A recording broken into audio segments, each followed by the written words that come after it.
Selamat siang Bu Wati. Assalamualaikum warahmatullahi wabarakatuh. Waalaikumsalam warahmatullahi wabarakatuh. Selamat siang juga Pak Faizun. Bagaimana nih kabarnya Bu Wati? Sehat dan semangat selalu sih? Alhamdulillah, sehat dan semangat selalu Pak. Bagaimana kabarnya Pak Al Faizun? Alhamdulillah, saya juga baik Bu Wati. Kelihatannya tadi kurang bersemangat begitu ya Bu? Ada apa ini? Iya ini Pak, saya butuh teman ngobrol. Makanya tadi saya WA Pak Faizun untuk berbincang-bincang sebentar. Apakah Pak Faizun ada waktu? Oh begitu ya. Oke. Kita ngobrol-ngobrol bareng ya dengan rileks saja lah begitu ya Bu. Ya Bu. Iya Pak, setuju Pak. Eh, ya, oke ngomong-ngomong nih, Bu Wati, apa ini yang ingin diobrolkan dengan saya Bu? Iya Pak, jadi gini Pak, saya itu sedang bingung tentang pembelajaran di kelas saya. Saya mengajar di kelas 1, Pak, pada materi pengurangan. Ya, Murid-murid tidak fokus dan kurang antusias dalam pembelajaran. Saat saya berikan penilaian formatif, nilai murid rata-rata sangat rendah, Pak. Saya memberikan metode yang sama di kelas lainnya, tapi nilai mereka cukup lumayan, Pak. ya, ya. Jadi saat ini Bu Wati ini merasa murid-muridnya tidak fokus ya dan tidak antusias saat pelajaran matematika di kelas 1 ya.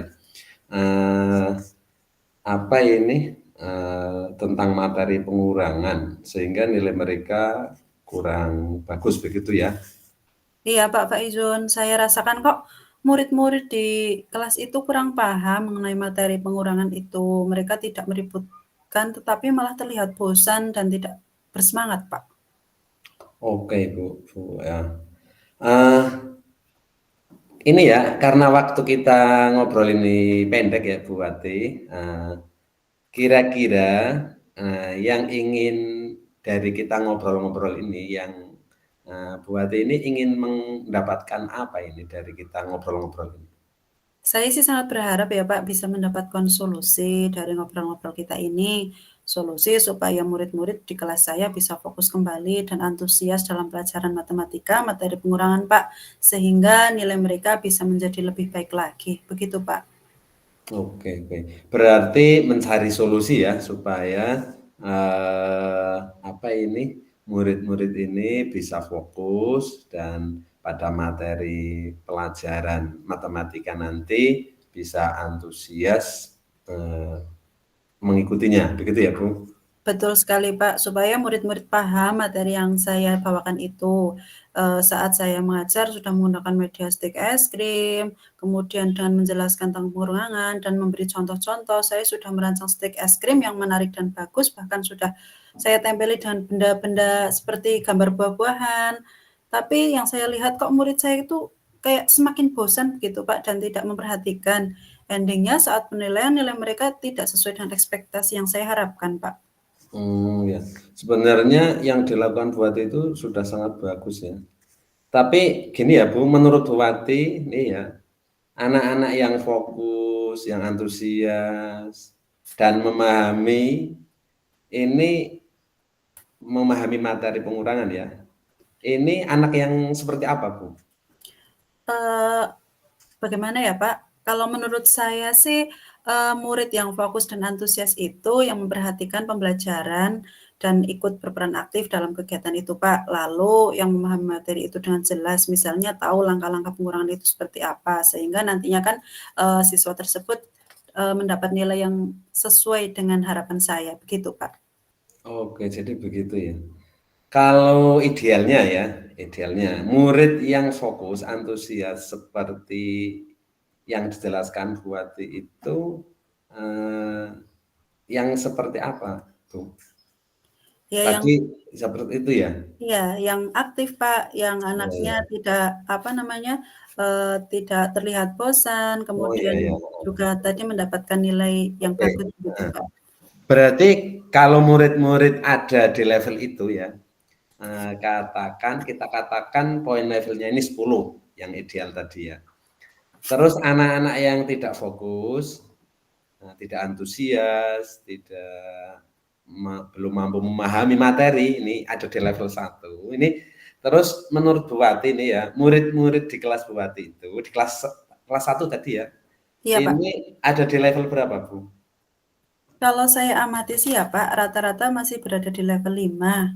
Memang ada beberapa murid yang fokus, antusias, dan memahami materi pengurangan, tapi ada yang sama sekali tidak fokus dan tidak antusias, dan akhirnya tidak memahami cara menyelesaikan soal pengurangan.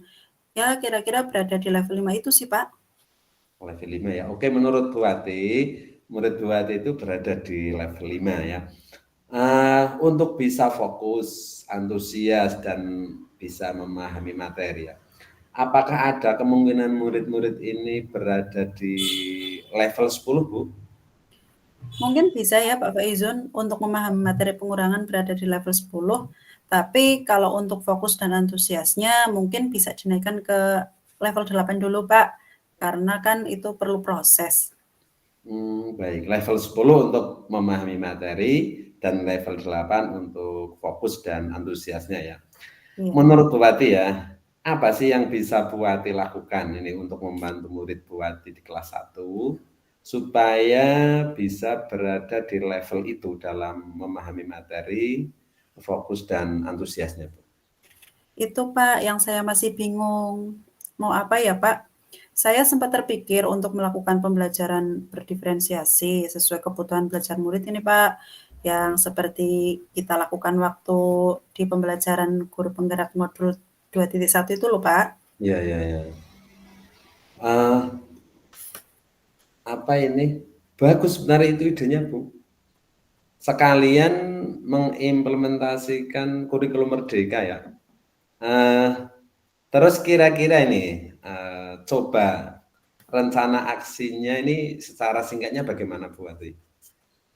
Di awal semester kemarin, saya kan sudah melakukan asesmen diagnostik non-kognitif ya Pak, Ya, tentang gaya ya. belajar anak. Saya sudah menganalisis ternyata di kelas saya itu murid-murid ada gaya belajarnya 80% itu kinestetik, yang lainnya auditori dan visual. Mungkin saya bisa melakukan pembelajaran tentang pengurangan ini menggunakan pembelajaran berdiferensiasi konten, proses, dan produk. Begitu Pak Faizun. Wah, bagus sekali itu Bu Wati. Lalu bagaimana ini untuk apa ini menerapkan pembelajaran berdiferensiasi? Konten, proses, dan produk ini dalam materi pengurangan tadi, Bu? Mungkin seperti ini Pak rencana aksi saya untuk diferensiasi konten dan proses. Saya menyiapkan bahan ajar dan aktivitas yang berbeda-beda tentang pengurangan tadi sesuai dengan gaya belajar murid. Misalnya siswa yang lebih kinestetik bisa melakukan aktivitas pengurangan dengan permainan, seperti permainan hilangkan di sejumlah angka dari kelompok yang lebih besar. Lalu untuk yang gaya belajar siswa visual, lebih mudah memahami pengurangan dengan menggunakan gambar atau benda-benda nyata, Pak, seperti buah-buahan atau benda konkret yang lainnya untuk menghitung. Sedangkan yang gaya belajarnya auditori mungkin menggunakan soal cerita sederhana yang melibatkan pengurangan. Begitu, Pak. Oke, bagus sekali itu ya. Apa ini? Menurut Wati ya, ukuran keberhasilan rencana tadi itu seperti apa, Bu? Kalau menurut saya, ukuran keberhasilan murid-murid itu menjadi fokus, Pak, antusias dan memahami materi pengurangan dengan baik. Nah, penilaiannya juga tidak monoton dengan mengerjakan soal-soal, tapi membuat sesuatu yang membuat murid lebih kreatif, mungkin dengan membuat produk, begitu nggak, Pak? Rencananya sudah baik sekali itu Bu Wati ya. Apakah menurut Bu Wati nantinya akan ada kendala dalam penerapannya itu ada enggak kira-kira, Bu? Mungkin kendala saya perlu waktu ya, Pak, untuk menyiapkan media-media yang sesuai dengan gaya belajar murid dan butuh teman guru untuk diwawancarai saat Ya. kegiatan nanti. Oke Bu Wati ya. Perlu waktu berapa lama kira-kira ini? Tadi perlu waktu ya untuk mempersiapkan media-media ini yang dibutuhkan ya. Mungkin butuh 2 sampai 3 hari sih Pak Izun dari mempersiapkan modul ajar, media, bahan ajar, dan LKPD-nya Pak. Iya. Tidak lama juga ya 3 hari ya. Iya. Terus ini kira-kira adakah ini seseorang yang mungkin bisa membantu buat ini untuk mempersiapkan pembelajaran ini dan untuk diwawancari saat pembelajaran? Mungkin nanti saya bisa berkolaborasi dengan guru kelas 2 nih Pak, namanya Pak Yasin, guru di SD kami, karena kebetulan kan kalau kelas 1 dan 2 itu kan masih satu fase nih Pak. Oh iya, Gitu. Pak Yasin itu guru kelas 2? Kelas 2, iya Pak. Oh, pernah bekerja sama? Pernah Pak. Oke ya, baik baik. Kira-kira kapan nih Bu mau menerapkan di kelas? Untuk jadwal pelajaran matematika kan itu di hari Rabu Pak. Mungkin di hari Rabu minggu depan ya Pak, saya akan menerapkan pembelajaran ini, berdiferensiasi ini. Baik baik baik. Nah, kita sudah ngobrol nih ya, apa yang Bu Wati dapatkan nih dalam sesi ngobrol-ngobrol kita kali ini Bu? Awalnya tadi kan saya bingung ya Pak Faizun ya, untuk pembelajaran matematika, materi pengurangan, karena muridnya tidak fokus dan tidak antusias yang mengakibatkan nilai mereka jelek. Tapi di akhir obrolan kita ini, saya sudah mendapatkan solusi untuk menerapkan pembelajaran berdiferensiasi sesuai gaya belajar murid. Dan saya akan berkolaborasi dengan Pak Yasin, guru kelas 2 yang fasenya sama yaitu fase A, sesuai dengan tujuan saya tadi itu Pak. Bagus sekali Bu, ternyata nih tanpa terasa Bu Wati sudah menemukan solusinya sendiri ya. Sudah menemukan solusinya sendiri. Tetap semangat ya Bu Wati. Wah, Iya, iya Pak Faizun, saya mulai semangat lagi nih. Terima kasih ya Pak Faizun sudah menemani saya mengobrol hari ini. sama-sama Bu Wati. Kalau butuh support jangan lupa hubungi saya juga ya. Ini setelah pelaksanaan pembelajaran jangan lupa cerita ke saya ya tentang bagaimana nanti keseruannya setelah menerapkan rencana tadi ya Bu. Siap Pak Faizun, terima kasih atas waktunya ya Pak. Sampai jumpa di lain waktu. Baik Bu Wati, terima kasih. Monggo, assalamualaikum. Waalaikumsalam warahmatullahi wabarakatuh.